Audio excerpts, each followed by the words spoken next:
재무행정입니다. 재무행정의 일, 정부 재정 얘기가 나와요. 그냥 가장 기본적 얘기죠. 재정이라는 거는 정부는 돈이 되게 많아요. 근데 우리가 1년 동안 쓰는 돈이 있잖아요. 예산으로 쓸 수도 있고, 그 다음에, 기금으로 쓸 수도 있어요. 그래서 정부 재정은 우리가 갖고 있는 국고 중에서 1년 안에 있을 돈들, 그치? 이걸 우리 재정이라고 그러고요. 반면에 이제 금융이라는 것도 있어요. 이거는 쓴다기보다는 좀 모으는 돈이고요. 이거 말고도 부동산도 있고 재산 되게 많습니다. 자, 그럼 정부가 돈을 쓰는 이유가 뭘까요? 어떤 일하기 위해서. 일하는 이유는 뭔데? 국민의 요구를 충족시키기 위해서. 결국 재정은 누구의 뒷받침이다? 정책의 뒷받침이에요. 그래서 제 책은요, 보통 정책 다음에 재무가 나오거든요. 왜? 둘이 가장 밀접한 관련이 있어서 그래요. 자, 20년 전까지만 해도 정책도 누가 만들었어? 미국에서 의회가 만들고 예산도 누가 짜는 거야? 의회가 짜는 거예요. 행정부 돈이 뭐밖에 없어. 그냥 집행이야. 이러니까 조직 만들고 인사 만들고 요게 이제 행정이었어요. 근데 정책은 의회가 만들지만 여기다 돈을 붙일 능력이 부족하니까 복잡해지니까 예산을 드디어 행정부가 짜기 시작해요. 이게 20년대야. 이러면서 이런 예산이나 재정이 이제 행정학에 들어오는 겁니다. 그러다가 50년대 가면 아예 정책도 누가 만들어? 행정이 만들잖아요. 30년대 이후부터. 그래서, 그래서 정책도 이제 우리께 돼버렸죠. 그래서 행정학이 처음에는 조직과 인사로 출발했지만 20년대 재무가 추가되고 그다음에 30년대 이후에 정책이 추가되고 50년대 정책 지향론이 51년도에 정책 지향이라는 논문이 나오고 그다음 60년대 말에 아예 그냥 정책학이 본격화돼 버리죠. 이러면 점점 행정학이 범위가 넓어지는 겁니다. 어쨌든 재정은 뭐다? 회계연도 동안 국민의 요구를 위해서 걷고 쓰는 돈이에요. 왜 도구밖에 안 된다는 거야? 결국 어떤 일을 하기 위한 도구밖에 안 된다는 거. 인사도 마찬가지죠. 인사도 마찬가지였지. 근데 인사는 처음부터 역관주의 폐해가 있었기 때문에 행정으로 띄어내려고 했다가 나중에 돌아왔던 거고요.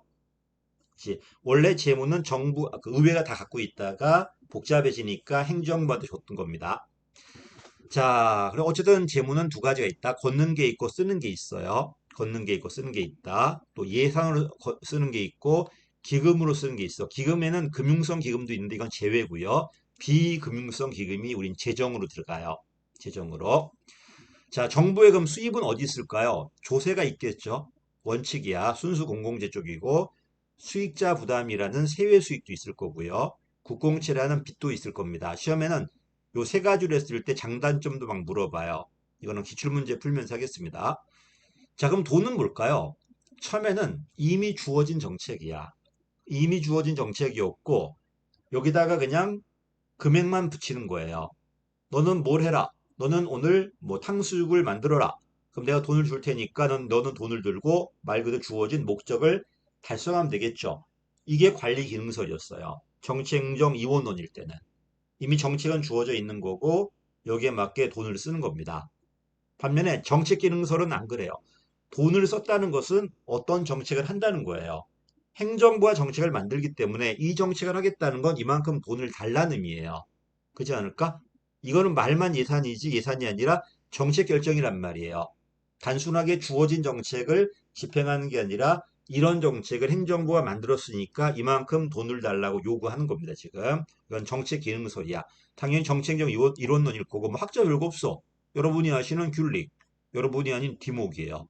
이렇게 섞어버리면 또 없다고 막 틀린단 말이야. 관리 기능은 주어진 목적을 달성하는 거고요. 얘는 그 정책 그 자체를 만드는 거고요. 이런 재정에는 크게 국가재정, 지방재정이 있고요. 1섹타죠. 3섹타 재정이 있어요. 지방도 있고 중앙도 있는데 다행스럽게도 우리는 이걸 안 배웁니다.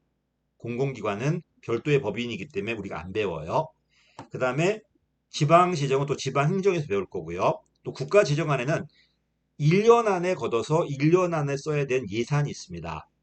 반면에 기금은요, 법률에 의해서 이미 자금이 만들어져 있어요. 이 만들어진 자금의 일부를 쓸 겁니다. 옛날에는 국회 허락받지 않고 만들 때만 법률로 허락받고 쓸 때는 행정부가 마음대로 썼어요. 재량이 많았겠죠. 그래서 2003년도인가부터 기금도 이제 만들 때 법률로 만들고 그 중에 얼마 쓸 건데 있을 때도 예산처럼 국회 심의 의결 받아요. 됐지? 어쨌든 예산이 있고 기금이 있다.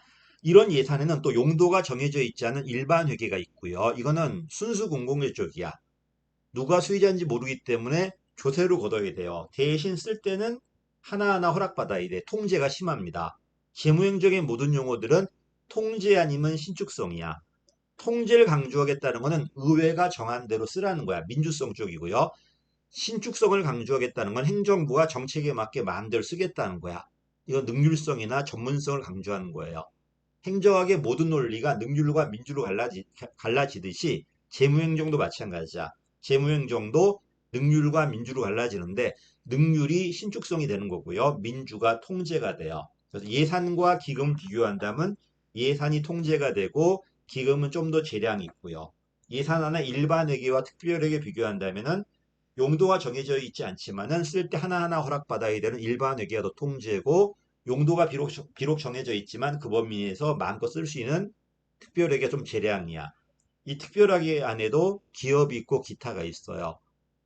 기업이 더 재량이에요. 사업을 운영하는 거니까 기타가 좀 더 통제적이고요. 또 원래 특별하게는 전부 다 개별법이 있어야 돼요.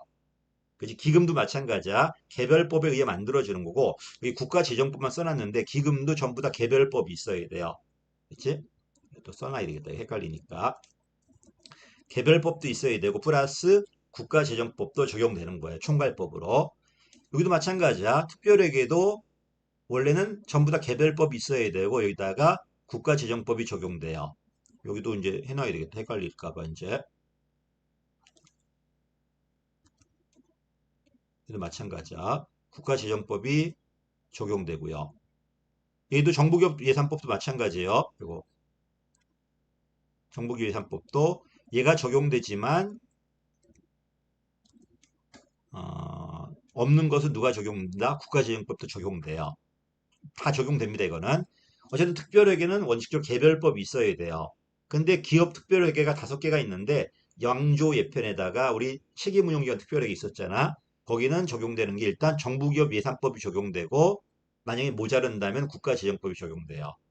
그래서 원래는 특별회계마다 개별법이 있어야 되지만 기업 특별회계만큼은 하나의 단일법이 있다.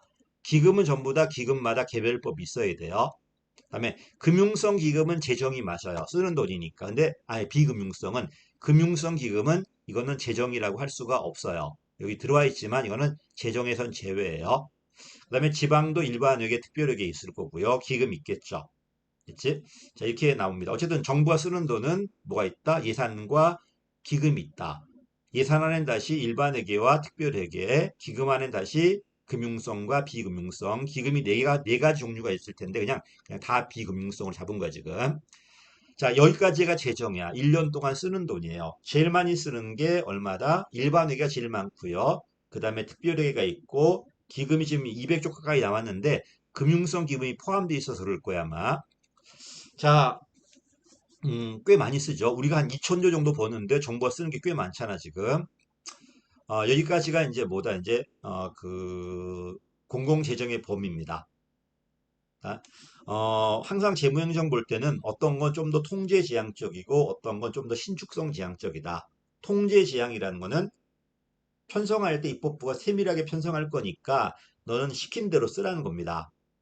그래서 21년도 만든 예산을 22년도에 그냥 규정대로 쓰라는 게 통제지향적이고 반면에 좀 더 재량 주겠다는 건 21년도 만들었지만 상황에 따라 네가 마음껏 좀 약간 유도리 있게 좀 재량껏 쓰라는 게 이제 그 신축성이죠. 대신 성과 내놔야 돼요. 성과 내놔야 돼. 그래서 통제 강조한 게 의회 강조하니까 민주성, 전통 원칙이 될 거고요.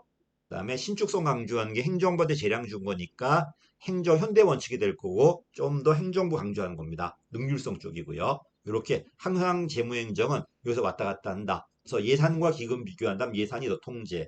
예산안에도 일반회계와 특별회계 비교한다면 일반회계가 더 통제, 특별회계 더 재량.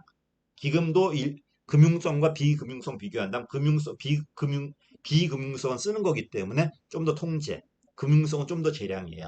계속 이런 식으로 상대적으로 비교해 봐야 돼요. 그치? 자, 하나씩 다 보게 될 겁니다. 그 다음에 이제 우리가 현황 써놨는데 이거는 그냥 심화로 한번 읽어보십시오. 이거는 여기까지가 이제 재무행정의 이제 1강입니다. 감사합니다.